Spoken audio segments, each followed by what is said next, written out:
In the past, we've showed you how to make raised garden beds, like the one behind Judy here we've made out of wood a couple years ago, but there's also some other options for what you can use.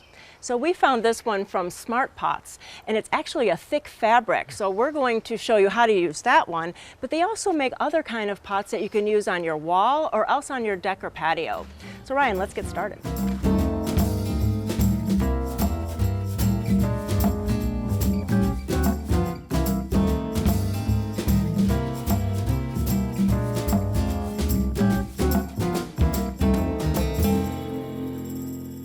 Well, that was just super easy to fill that. It took minutes, pretty quick. The nice thing about this is the ease of being able to set it up, and you're versatile as to where you can put it. You can put it on a driveway if you have a sunny driveway and you want to use that, your deck or a porch. It's really where you need to put it, where you have sunshine and you want to put some plants.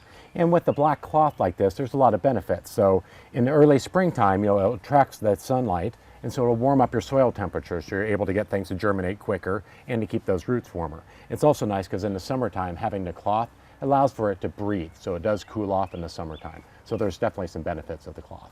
And also, because it's cloth all the way down, it prevents insects or rodents from getting into your vegetables or your flowers and destroying them.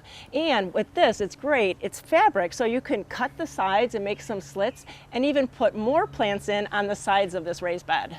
So if you're looking for an alternative to a raised garden bed that's simple and easy to set up, check out Smart Pots.